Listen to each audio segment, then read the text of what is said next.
welcome everyone. We are very happy to have you all here, and we hope you will enjoy what we will predict that we will eat in the next 50 years. We have to apologize, I think, in advance, because probably we will create concepts of food, but you will not be able to eat it right now, so probably later on. But we promise to create some ideas, to create some food for thought, since we are talking about food. With no further delay, I would start with saying that for sure the next 50 years, considering the fact that we have to face many challenges like a growing population, like climate change for sure. Also, we have evolving consumer preferences, inequality in access in food, and changing views on sustainability. The food for sure will have a different format, a different approach if we are talking about consumers. And so we will try in the next 30 minutes, since we are talking about challenges, we have the challenge to discover what we will eat in the next 50 years. We have our experts here who will, each one of them from their point of view, will help us decide and help us discover what will be in our plate. Allow me to thank them again for being here and for their contribution. The first round of questions is about challenges for the future of food. And the first question will be for Inga. Inga, from your point of view, that of the global leader in convenient food and beverage, which are the key challenges the food industry will face in the next, let's say, 10 years before we go to the 50 years? Before we go to the 50 years. Yeah, I thought we were going to start talking about really nice, juicy food, and we start with actually challenges. So let's cover the challenges. It's a really good question, and there are probably a couple of them that are pretty big, and everybody's trying to tackle them in a different way and from their point of view. For us, as we look at it, we are consumers who are consuming our products such as Pepsi, Lay's, Doritos, Quaker. It's 1 billion servings per day that we're servicing. And you get where I'm going. Supply chain is a topic for us. So whatever it was 10 years ago, it's very different now with geopolitical challenges as well as climate challenges. That imposes quite a bit of operational challenges for us to make sure that we're able to produce, and we're able to produce in a really cost-efficient way. So that's one thing. I think the other thing that all of us are facing is labor shortages. Probably the last 10 years were quite exquisite there for finding labor, specialized labor, and very skilled labor. And once you find them, how do you make sure you actually keep them, right? And the third one, and I'm going to keep it to the three, is probably everything around sustainability and environment. And that is such a massively huge field and so multi-layered. We as producers of snacks that are made, many of them made of real potatoes. People don't believe that sometimes, but they're made of real potatoes. So agriculture is really at the heart of what we're doing. On the one side, the other side is packaging. How do we make packaging a lot more sustainable than what it is today? And the other side is product that the consumers consume. How do we make it a lot more attainable and better for the consumers, with consumers' consciousness, which is kind of the fourth. I said I keep it to the three, but kind of the fourth one. Consumers are very educated. They're very well informed. And how do we make it relevant for them if they're conscious of what they're putting into their body, right? Because I want to say that here, food is indulgence, food is joy, food is creating connections, food is something really beautiful. But I think overall as societies, we're growing a lot more conscious how we look at food. So I keep it there. Mm-hmm. I see that you are looking at Thanos. Yeah, because he's actually creating. Because he is the one who created, and that's very helpful from your end, because I'm moving to Thanos, and I want to ask Thanos how your role will be, how you as a chef do you think you will be, and if you will be, since we talked about labor shortages as well, in the next 50 years, how we will see a chef? First of all, I would love to say thank you for invitation. Second of all, I would love to stay at the labor. I made my hobby as a profession. I love what I do. I love cooking for people. I love seeing the smiles on the faces of the people when they have this wow feeling as we were talking before. This is what we need to, this emotion we need to create to people for the future to follow this profession. I think if you do it, I just want to make money, you will never do it. You will do it, but it's not going to be your passion. It's not going to be, it's like everyday life. It's everyday joy, everyday passion, every day going back and forth, and you're just cooking. This is what we experienced after COVID situation. A lot of businesses asking for chefs, cooks, because we are in a world full of chefs, but not enough cooks, if you know what I mean. Looking for chefs, and there is not enough. It's not enough. And it's not only in Greece, it's general in the whole Europe. I don't know how it's in the US or in other continents, but it's all over Europe.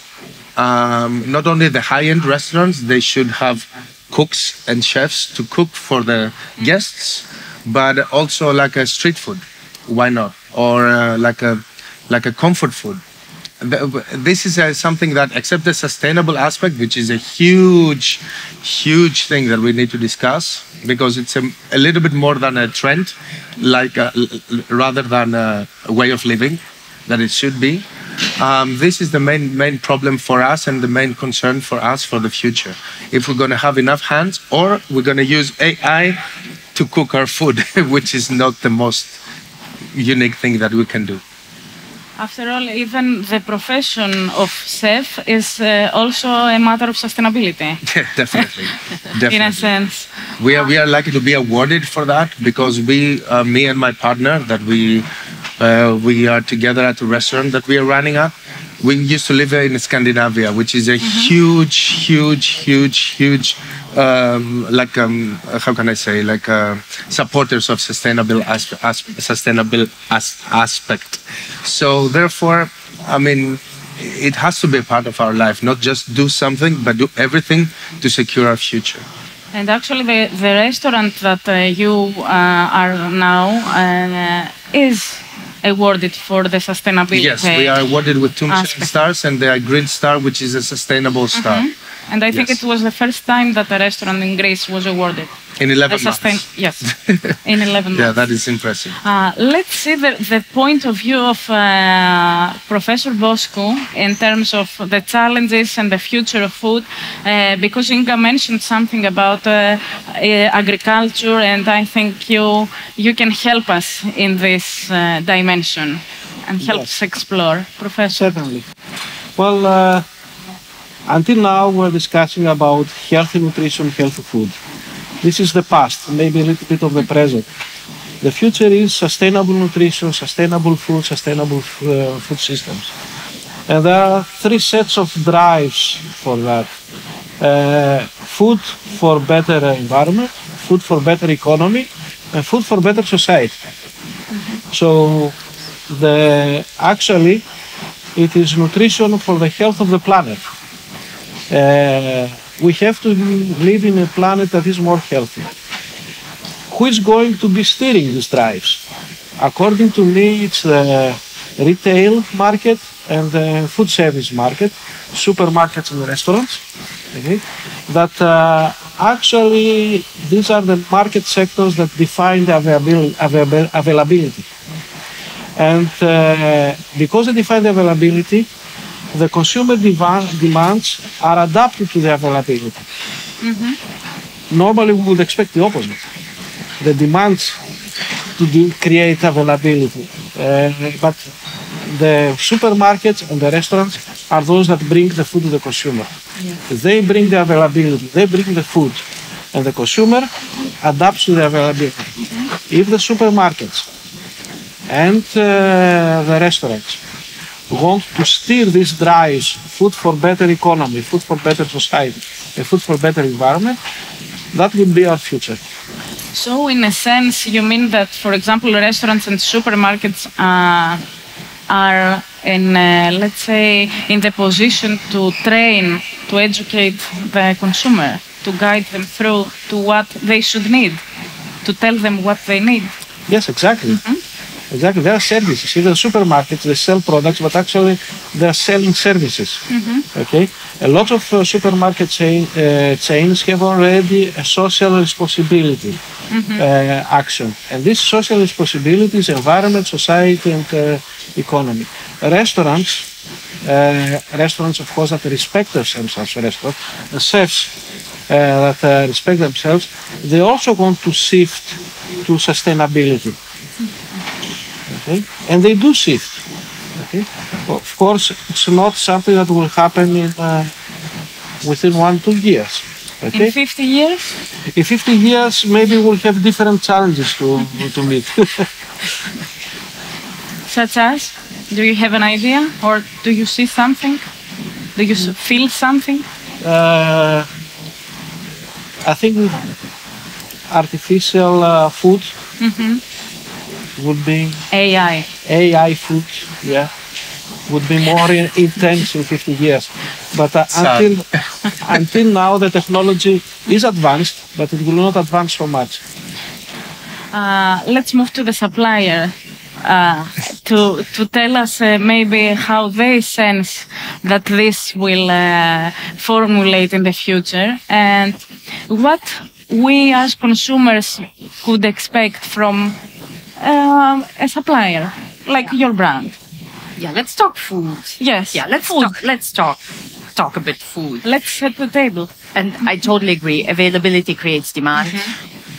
Like we're not asking for. I may think I want something, but I don't know what I don't know. So whatever I'm gonna be put in front of me, that is what I'm gonna consume. And there are many places, and I'm gonna answer the question, but there are restaurants that actually don't have a menu. And those places are the best restaurants because you don't have to think about anything, and you can get that element of surprise when I'm totally a foodie. I really like food. Okay, from a supplier point of view, I think for us, and because it's food, obviously beverage is a great companion to food, but because we're talking food, and I think we take really big pride in how we are reinventing flavors within our potato chips, right? And the last couple of years, we were trying to find a way to excite consumers and to connect the kitchens and the chips together. Not gourmet, but there is a space for quick service restaurants and to bring an experience for food that people love. And there is a tension there. Some people like it, some people don't. How can we take a Kentucky Fried Chicken and put it in a bag of chips? So we've done it. So you can buy Lay's Ruffles as a KFC flavor, or we've done it across Europe as Subway or as Pizza Hut. So how can you bring something exciting to consumer? Because food is about excitement. Food is about creating an experience. I had something and now it's available in a different form and shape. It's not going to replace the chicken that I eat, but it will create a different connection for me. So we're looking a lot into experimenting and working together with either other partners, customers of ours, or chefs as well. Another way to look at it is, because we are food, a different type of food, how can we end up on a plate of Thanos restaurant, right? As a side, as a whatever, you do the magic. I You have do a the better magic. place as well, so we can actually easily connect it. Right. It's like two different worlds. It's two different worlds coming together, and we do a lot of work with food service industry where we're trying to explore and bring excitement and bring things together that people actually don't expect to be together in a place where don't expect them to be together, right? And then, of course, we do a lot of work around what are people putting in their body. And today we're making chips out of potato chips. Today we are also making chips out of peas and lentils. And so there are different approaches as well to stay relevant with consumers, whatever we put in front of them. There is demand for that, or there is, I shouldn't say demand, I should say appetite for that. Appetite. And then you test and you see how consumers respond to that. And food is exciting, and we try to bring excitement whatever we're doing. I like that food's exciting. Yeah. It's a matter of sentiments, of flavors, of images, Yes. memories also. You create connections, you create memories, you create experience. Food service is all about creating experience. Food is all about, I went out for dinner and I will always remember what happened in that situation and what did we eat together. I had a colleague and we were in London and we met at this restaurant where they were servicing duck in a different way. Like, it was amazing.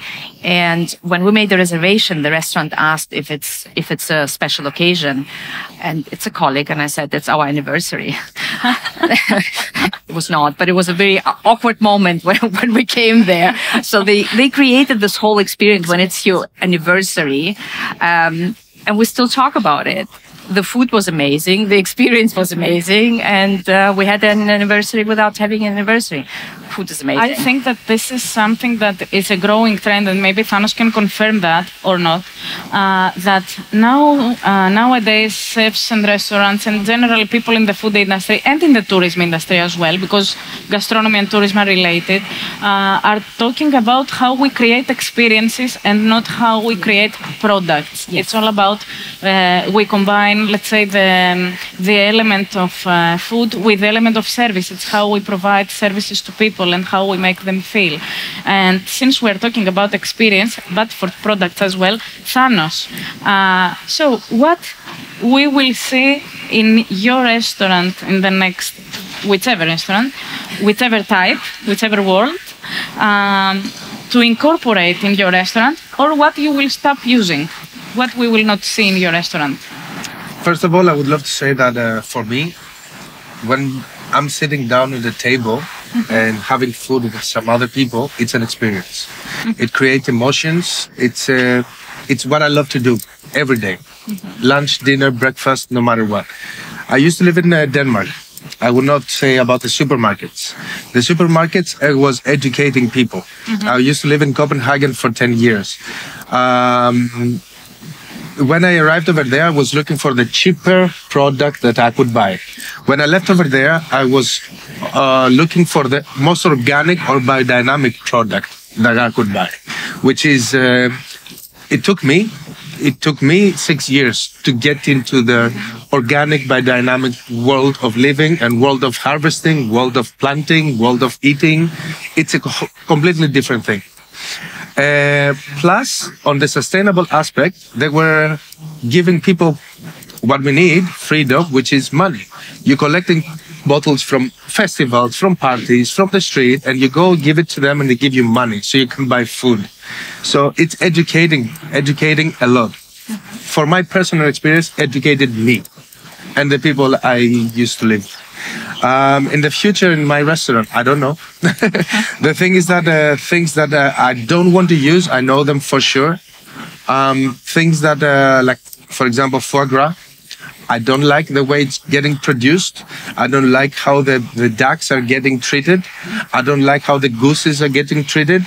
So I will not use this in my food. First, like, it's fair enough. I like to be, it's the most common thing that you can hear everywhere, seasonal. I love to be, but right now in Greece, for example, we don't have seasonality. It's not really seasonality. Last year we didn't experience winter. So I don't know how it's going to look in 10 years from now, my restaurant, my future restaurant, but for sure it's going to be something with the organic and biodynamic background way of thinking to serve good food, something that I would give. I don't have kids, something that I would give to my, like my nephew, I would give to my customers to eat, because this is what it makes it real anymore. All the GMOs, all the pesticides, all the things, you can feel it in the taste as well. So it doesn't make any sense for me to use industrial things rather than go to a farm or to how can I say, like Agora, I don't know how it's, the market, the open air market, to handpick the things that I want to eat and serve to the guests. And it's becoming so big trend right now in Athens. From what I realize, and Professor Boskou will help us in that, is that we move on to a more quality side from all. What is bad is never going to get folk. Yes. I mean, people going to get it out. Professor? Always we have to move to quality. It's more about quality and not so, for instance, from what I remember as a consumer, is that in the past we had to focus more on how it looks, how it is served, how impressively it is being served. But now it's more like to focus on the first raw materials, to have, let's say, from the farm, to be more clear, not to have additional techniques. Professor? Well, actually we have to shift more to less meat diets, not meatless diets, but less meat diets. Less meat. We have to reduce the consumption of meat and as well the production of meat about 30% in order to save the planet, to save the environment. Okay? So we need alternative proteins, plant-based proteins, and these are proteins from mushrooms, pulses, and some roots. Okay. At Harokopio University we have developed meat analogs with proteins from the green peas, this humble pea that has quite a very interesting proteins with very functional properties. But we also added a very Greek element because we wanted to make it different. We added the paste of table olives and we gave it a Greek flavor, a Greek attitude. So, because there is every year there is a surplus of table olives that are not used. We have to find something to do that. And these products are great. We made vegan analogs of traditional Greek foods like spetsofai, σουτσουκάκες με μέικα, κεφτεδάκια με πατάτες, γιουβαρλάκια, and so on. We used volunteers, quite a big number of them, to taste them. They found them great. They are already in the market. They are organic and biodynamic, from organic olives and biodynamic olives. Okay? And we believe that we can do more stuff like that. With a Greek taste. Can I ask something? How sustainable is for somebody to don't want to eat meat, but want to eat spetsofai? It's for me as a chef to understand by an expert. Well, it's because he wants to eat spetsofai. Okay. It's his taste. He wants to taste that. Okay? He wants to taste the meat. Yeah. Okay. When I mean shifting, when I mean shifting to less meat, it's shifting to flexitarian diets, not strict vegan diets. Okay. So by doing this shift, it's not easy to move from because vegan diet is very strict. It has different cooking ways, different tastes, and so on. These meat analogs, it's a solution. Okay? And flexitarian diets it's the Mediterranean diet as well. Okay? They have roots. They are based on. Yeah. It has less meat, not too much meat. Okay. But and it's a flexitarian diet. Okay. Maybe we'll never shift entirely to vegan diets. We don't want that. We need diets that have less meat. So balance again. Which I agree completely, because apparently I read somewhere that the production of meat, of beef, all around the world, the production of CO2 that they produce from their whatever, it's the same amount of CO2 that car industries produce, industries of car production. So it's insane. Particularly of the large mammals. Okay. And also in Greece, we used to have, in all times, the animal production in Greece was the small mammals. Okay, pig and sheep. Suddenly we moved to the big mammals. I don't know why, but we have to go back to the pig and sheep mammals, because the Mediterranean diet has meat, but this meat is mostly sheep or pig, pork. Okay, it was small mammals, not big mammals, and poultry, of course. And since we are in Greece and we are talking about the Greek system in general and the Greek food system, Inga, what is one trend that you think for sure we will see in the Greek food system? For sure, okay. 20%. Greeks will continue to eat meat. Let's start from that. I think. One moment. Okay. For me, pita is the pie. It's not what they sell at Monastiraki. And the Greek pies is our thesaurus of gastronomy. I have recorded 250 recipes of Greek pies, and I'm going to publish that someday with characteristics. You know what we mean pie? The cheese pie, the spinach pie. Yes. Not the pita heroes. Okay, this is just street food, but there is a lot of tradition behind the Greek pie. Okay, it is also the home economy. If you have leftovers, what do you do then? Put them in a pie. Or soup, I think. Thanos. Or soup. In soups. Yeah. Depends if it's winter or summer. It depends. Yeah. And So I think for Greece, as we look at, what are the preferences, what are the things, the products. I'm a little bit with Thanos. Let's see. But we look a lot more, how do we make the product? Like, how do we look at our sourcing? Because we use, obviously, a lot of ingredients in our product. How do we localize a lot more of that?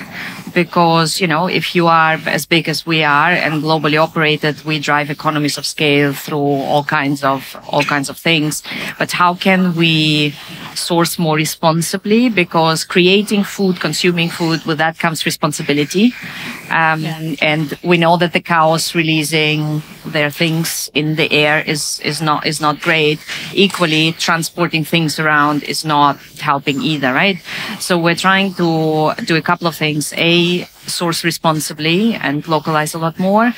And B, across the globe, we're working with farmers, how to help them and educate them in how do you create healthier soil, because all of our business it starts with earth, because we're planting the potato. And how do you regenerate and create healthier soil? How do you use water more responsibly? And how do you have agriculture that is less water intense, because it is water intense? So all those things around farmers' communities, that is where we put a lot of focus, because at the end of the day, the product may be the product, but how that product is going to come to life and is going to be produced and sourced, that is where we have and we take big responsibility in. It's still exciting. We need to have another panel to think about it. Last question for Thanos. And you have less than 1 minute to answer that. I know the ingredient that will never be in the Greek culture. I know one, for sure. I would like to ask you whether, if it's possible, to tell us one trend actually that you will never incorporate in your restaurant. In Greek. As a chef, in Greek. In restaurant in Greece. Yes. Which is going to be insects. Insects. Yes. Definitely. Why not? I used insects, yes. Why not? Why not? Because I did one time a dish with a langoustine and ants in a Greek awarding ceremony. And most of the people, they want to throw the ants on my face, which the thing is that the ants, if you close your eyes and you don't know that it's ants, it's gonna give you a lemongrass background flavor and aftertaste. So it was whoever tasted with the closed eyes, it was like magical, but the rest of the people, they just want to. So also it's a lot of things we can create with grasshoppers and so on and so on, but it's never gonna happen in Greece. Thankfully, the time clock is not exploding after we finish with time. There is no bomb after we finish after time. No fireworks. I would like to thank you for sure. We are ready to go and have potato chips, pejofai, meat, mammals, everything. We are ready now. I would like to thank you a lot for creating to all of us opportunities to think about it and to think about the future. Thank you very much all. Thank you. Thank you all. Give them a round of applause.